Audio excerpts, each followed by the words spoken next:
Ô, Nath, o Simões levantou uma questão aqui, né? Ele lembrou, na verdade, uma questão aqui, que é preocupante. Das duas vezes que o Atlético saiu no Campeonato Mineiro, saiu à frente do placar, tomou empate e as duas dentro de casa. O que acontece com o Atlético?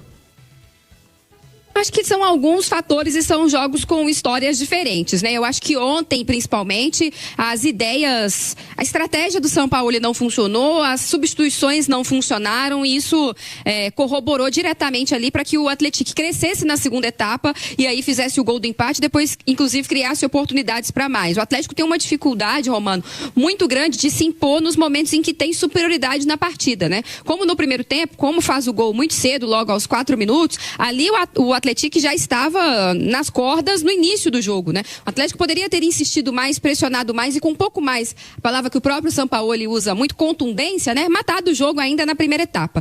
O Atlético não faz isso e dá ao adversário, que é pior do que ele, uma esperança danada, né? E aí, essa esperança do Atlético de que, poxa, podemos tentar no segundo tempo, somado ao pênalti infantil, um erro bizarro do Vitor Hugo, transformou o Atlético num grande leão dentro do campo. E aí, ainda que o Atlético não tivesse tanta força assim para atacar, o Atlético passou a se defender com muito mais ímpeto, ficou um jogo mais brigado, ficou um jogo mais parado e obviamente tudo prejudica o andamento da partida pro caso do Atlético que tem mais qualidade. E aí as substituições vocês falavam, né? O Coelho, ainda que já tenha jogado na direita em outras oportunidades, até em outros clubes, no Atlético, ele não consegue render, o lugar dele é pela esquerda, um lugar onde o titular é o Dudu, que vive boa fase, então eu acho que talvez teria sido melhor tirar o Coelho e manter o Scarpa lá pela direita, fazendo inclusive com que o jogo passasse um pouco mais pelos pés do Scarpa, que não ajudou muito no primeiro tempo, mas porque o jogo ficou muito concentrado do outro lado do campo, né? Ou mesmo se ele não quisesse manter o Scarpa ali, não sei se ele tem uma ideia até de usar o Scarpa como titular na quarta-feira contra o Remo, talvez colocasse o Alan Minda, né? Já tá aí no banco de reservas algumas partidas, será que ainda não tá pronto para jogar? O Sampaoli fala que não, mas o Atlético voltava do intervalo com a vantagem no placar, né? Acho que talvez poderia ter colocado um ponta direita, de fato, ali no lugar do Scarpa e não ter trocado o Coelho de lado, já que ele queria colocar o Dudu. E outras questões mais que ele vem inventando, assim, eu acho que contribuiu diretamente para o resultado dos últimos 2 jogos, né? O Atlético cresceu muito contra o Cruzeiro, fez um bom jogo contra o Palmeiras, com chances de vitória, muito em algumas coisas que o Sampaoli simplificou dentro do campo, né?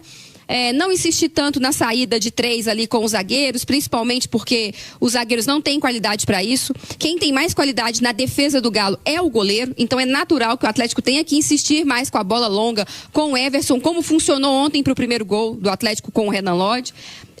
Passar essa bola menos pelos pés dos zagueiros na saída de bola, jogar efetivamente com 2 zagueiros, né?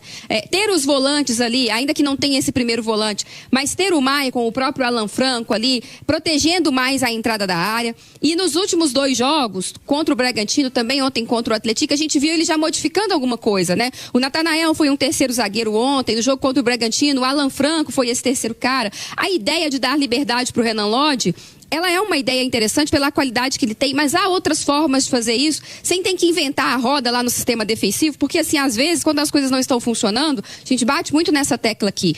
Faz o mais simples, faz o feijão com arroz. O Atlético tinha muita qualidade lá na frente contra um adversário que vive um momento difícil na temporada, é o pior time do Atlético aí, disputando a primeira divisão do Campeonato Mineiro nos últimos anos, e o time não conseguiu se impor. E os erros na defesa, eles serão repetidos a cada jogo, à medida que o Atlético não consegue colocar dentro do campo gente com mais qualidade para jogar. Enquanto o Lianco não se recuperar, enquanto um outro novo zagueiro não for contratado, um zagueiro de qualidade, e tiver que seguir jogando com o Juan, com o Alonso, com o Vitor Hugo, o Atlético está sujeito em todas as partidas a falhar em seu sistema defensivo e vai falhar porque são jogadores limitados. Pois é, e inclusive tem aqui no chat os atleticanos reclamando muito, a gente teve reclamação também do Paulo Brax, a gente vai trazer sobre isso, mas primeiro vamos ouvir o técnico Jorge Sampaoli, porque o Sampaoli falou sobre o desempenho do Atlético e apontou os erros da equipe. Vamos acompanhá-lo. Un juego donde la verdad que la gente no tuvo el control en la primera mitad, no tuvo mucha continuidad en campo rival, y después comprometió en una jugada el resultado. Creo que la poca contundencia en el área rival y en el área propia, y generaron por sí solo un resultado que nos complica, pero que ya también se viene trasladando en otros juegos. O sea, no es que este es un juego que después el equipo reaccionó, tuvo mucho remate, pero no sin precisión, pero hay una real incapacidad para ganar este tipo de partidos que no hemos podido resolver. Concordou com ele, Nath? Ele segue falando, né, Romano, dessa dificuldade do Atlético de matar os jogos, de ter contundência. Ele usou uma expressão até de... o Atlético tem falhado nas duas áreas, né? Ou seja, quando tem a bola lá na frente, às vezes as finalizações equivocadas, a tomada de decisão errada, enquanto lá no sistema defensivo também tem tomado decisões erradas, como a do Vitor Hugo, né? Não precisava ter chegado daquele jeito, atrasado, sem tocar na bola, tocando o adversário. Obviamente que aquilo ali seria pênalti, ainda mais hoje com o auxílio da tecnologia. O torcedor do Atlético tem questionado muito, né, ao longo das últimas partidas, erros de arbitragem que influenciaram aí no resultado dos jogos do time. O do Coelho, que o Simões citou há pouco, né, no jogo do Atlético com o Palmeiras, aquilo ali para mim é um gol que tem que ser validado, né? Eu acho que a gente tem uma tendência, né, a sempre ir contra o gol, e o gol é a festa maior do futebol, é o que muda o resultado, é o que muda a vida de um time, né, é o que mexe com o torcedor. Então ali, se não tem um impedimento semiautomático, aquilo ali tinha que ter sido validado como gol. Tem o pênalti no Bernard, no Clássico, ainda que no Clássico o Atlético também tenha sido beneficiado, porque o Scarpa era para ter sido expulso no segundo tempo, né? Ali ficou no cartão amarelo, mas ficou barato, aquilo ali era um lance para vermelho. E ontem, para mim, foi pênalti no Coelho, mas eu acho que os erros de arbitragem não tiram do Atlético o direito de questionar, porque jogando bem, jogando mal, empatando ou perdendo, o time quer ter justiça dentro do campo. Acho que isso é um ponto. Mas a gente também não pode olhar para esses pontos ali, um pênalti não marcado ali, um pênalti não marcado ali, e achar que isso resume o fato de que o Atlético tem, em 9 jogos até aqui, 6 empates, né? A gente não pode ignorar o fato de que o Atlético, somado o final da temporada de 2025 até aqui, ele tem uma vitória contra o Vasco, uma vitória contra o Cruzeiro e uma vitória contra o Pouso Alegre, né? A gente não pode usar esses fatos como uma desculpa, uma muleta, para dizer que o trabalho do Sampaoli tem um aproveitamento bom, porque não tem. O Sampaoli tem vivido de altos e baixos, né? O Sampaoli toma decisões equivocadas, o time sofre, ele não consegue alternativas, aí dali em diante ele melhora um pouquinho. Esse ano, com um elenco mais forte, com jogadores pedidos por ele, o Atlético conseguiu ter bons momentos, como teve no Clássico, como teve contra o Palmeiras, como tem a entrada do Vitor Hugo, que é um cara que tem contribuído muito, foi um pedido do Sampaoli, como tem o Maicon nesse meio campo que tem contribuído, como o Renan Lodge na lateral esquerda, que já deu um upgrade ali na posição, mas ainda não é um time que tem regularidade. O trabalho do Sampaoli ainda não tem consistência. Então, sim, o pênalti no Coelho ontem poderia ter garantido o 2-1 para o Atlético? Poderia. Como também poderia não ter garantido se o Atlético tivesse entrado para jogar no segundo tempo, como jogou, ainda que a diferença no placar fosse de 2-0 e não de 1-0. Enquanto o Atlético não tiver contundência para matar os seus jogos, para sufocar os adversários, para impor a sua qualidade, qualquer vantagem ainda vai ser perigosa pelas atitudes do próprio time. E se você faz um gol, faz 2, faz 3, mas lá no seu sistema defensivo os seus zagueiros estão errando sistematicamente, de maneira repetida, você sempre vai estar ameaçado também de sofrer o empate, de sofrer uma derrota num jogo em que você é melhor e que muitas vezes você teve a vantagem no placar. Hora de falar sobre o Campeonato Mineiro. Você imagina a possibilidade de a gente ter um mata-mata do Mineiro sem Cruzeiro e Atlético? Pois por mais estranho que possa parecer, essa chance é real. Nesse momento, se o campeonato acabasse agora, nem Atlético nem Cruzeiro estariam entre os 4 semifinalistas. O Galo empatou em casa com o Atlético nesse sábado, resultado horroroso.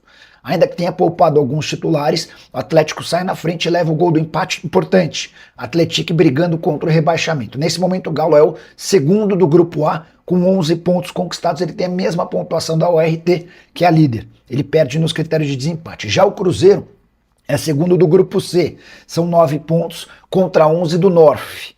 É bem verdade também que o Cruzeiro ainda joga nessa rodada. Ele enfrenta o América no Mineirão às 18 horas. América é um dos melhores times da competição. Se o Cruzeiro vencer, o Cruzeiro assume a liderança do grupo e vai para a última rodada um pouco mais tranquilo. Se empatar ou perder, o Cruzeiro vai se colocar numa situação bem difícil.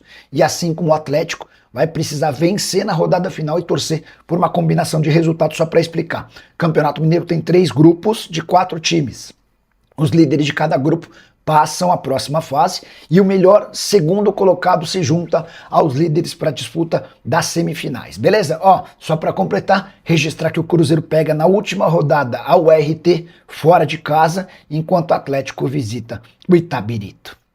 Hora de falar sobre o Vasco da Gama, que vai ter a oportunidade de escolher seu adversário nas quartas de final. Você sabe, tem Vasco e Botafogo nesse domingo, no fechamento da fase de grupos do Campeonato Carioca, certo? Botafogo vai com um time bem mexido, poupando vários titulares, pensando na sequência de Campeonato Brasileiro e também de Carioca. O Botafogo já está classificado. O Vasco, assim como o Botafogo, também tem a classificação garantida, mas hoje é o 4º colocado. Diante dessa posição, se terminar em 4º, o Vasco enfrentará o Fluminense no mata-mata, não é nem mata-mata, no mata das quartas de final. Para evitar o confronto contra o Flu, o Vasco precisa vencer o Botafogo, porque aí ele não terminaria em 4º e o seu confronto seria contra o Volta Redonda nas quartas de final. Então, só para deixar bem claro, venceu, o Vasco pega o Volta Redonda, empatou ou perdeu do Botafogo e o Vasco terá de enfrentar o Fluminense. A gente teria 2 clássicos na fase de quartas de final, o outro já está definido. Flamengo e Botafogo vão se enfrentar, daqui a pouco eu falo sobre o Fla. Só para completar sobre o Vasco, o Diniz bastante pressionado pela falta de resultados, desde que foi recontratado, ele tem apenas 41% de aproveitamento dos pontos. Já o Botafogo ainda não conseguiu inscrever Christian Medina, o meio atacante que havia sido acertado pelo Botafogo, mas não tinha sido inscrito pelo Transferban, está pedindo para continuar no Estudiantes pelo menos até a metade do ano.